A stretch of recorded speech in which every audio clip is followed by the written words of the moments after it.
2022 Jeonju ICH Award is just around the corner. And as part of the jury panel of last year's awards that selected the Jeonju ICH Award finalists, what are some episodes or your thoughts about the experience as the 2021 Jeonju ICH Award jury panel? Thank you, Shinwa. Thank you, and thank you to your center for asking me to be on the jury. I wouldn't like to comment on individual applications or listings. It wouldn't be fair, you know. And but what I would like to comment on is the importance of the awards, because awards are a form of awareness raising, but it's also a form of honoring. And a form of honoring. And I think that it's a very important initiative. May it be continued for a long time. The award money goes towards, you know, to contributing to the safeguarding actions of the awardees.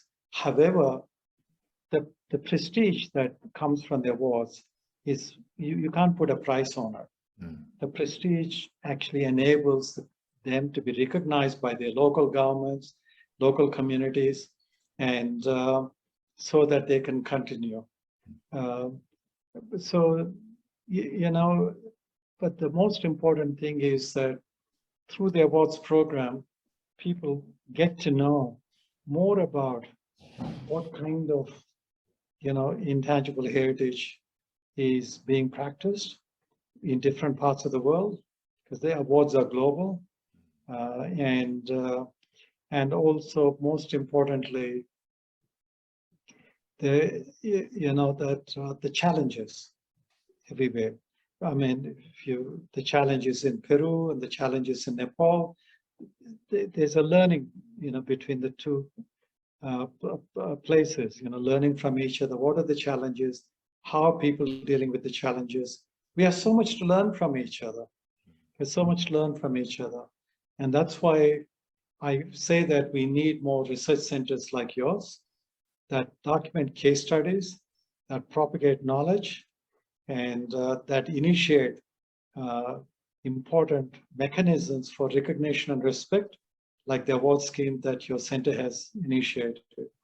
And hopefully there'll be multiplier effect, because as one center, there's only so much you can do, however excellent it is. But then this becomes a model for others also to think about different types of awards. So it's also about leadership. And I think that your center plays an important leadership role in this. And I wish you all the best, and your mayor and the team over there. I think it's an excellent initiative.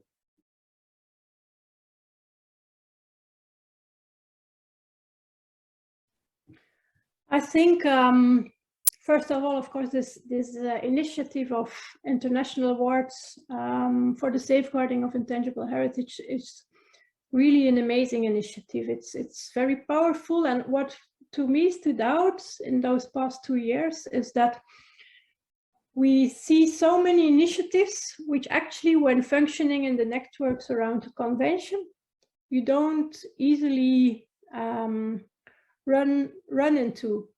So I have learned a lot about, indeed, the individuals which play like a leading and an exemplary role in so many contexts all over the world, but also a lot of work happening by NGOs, for example, that are not accredited, but that still have this inspiration in the whole safeguarding paradigm that the UNESCO 2003 convention has set up.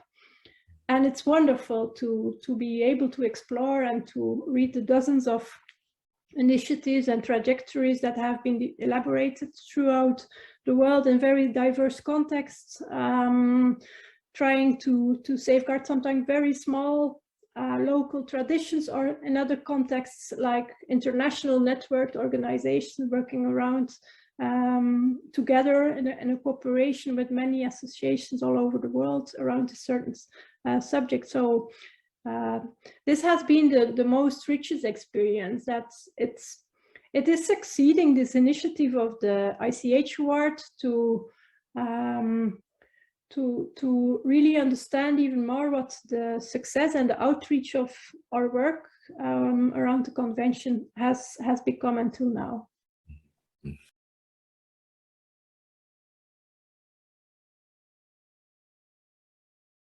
I'd like to say, first of all, that I was very pleased and honored to be able to participate in the jury of these awards. You know, it was a very, very interesting experience for me, and you know, I think made me realize that it was a wonderful initiative, and you know, I'd like to thank the city of Jeonju for this initiative. I think it's very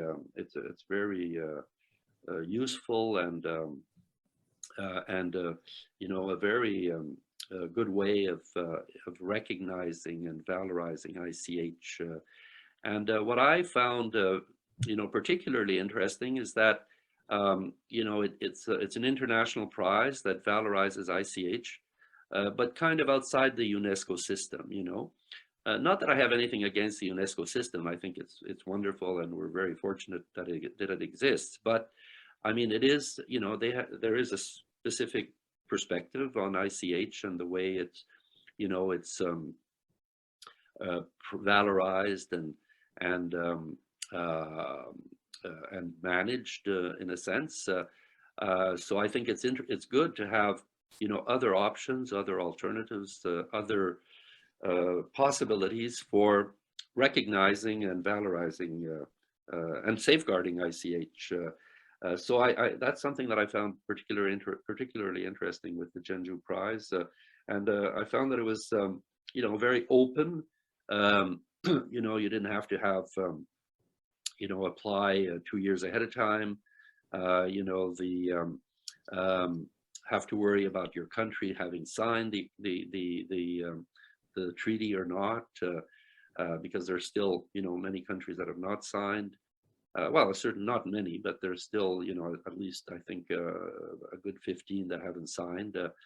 And, you know, having sometimes to get authorization from your country to be able to file, to request that elements be filed on the lists. You know, the Jeonju Award sort of enables people from, you know, to spontaneously apply without having to go through, you know, their states, get authorization from their states and from UNESCO, you know, to be considered eligible, etc. And so, so I think that sort of very wide open approach is really an asset, and so it enables, you know, it enables to recognize, you know, many stakeholders that would, you know, not have the opportunity or the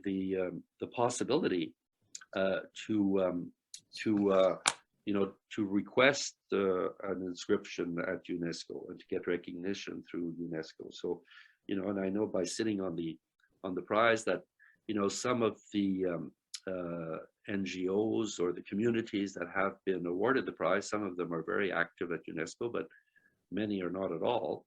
And so, you know, I found that it was very, very nice to be able to recognize the work that is done in this area by people that are not, you know, affiliated or not aware of, you know, the UNESCO convention. And so, you know, and I mean, there are all sorts of reasons for people not applying to UNESCO, sometimes because they're just not aware of it, because it's quite complicated. You know, you have to apply long ahead of time. There are many, requirements by UNESCO. And so being an international organization affiliated with the United Nations, you know, has constraints and obligations. And so that I found was very, very positive. And I believe it's also rewarding for people to have to also have not just recognition, the prize, but also to have a bit of cash to be able to to help them. The amounts are not great, but it's still for many people an important monetary contribution, which will help them safeguard their ICH. And of course, with institutions like UNESCO, there's no sort of advantage of that sort. So there's the monetary advantage, I think, is also something that is worth underlining. Yeah, and it gives possibilities to award it to people who may not, fit the UNESCO criteria perfectly, but are completely, but that should be recognized nonetheless. So this I find is very, very worthwhile.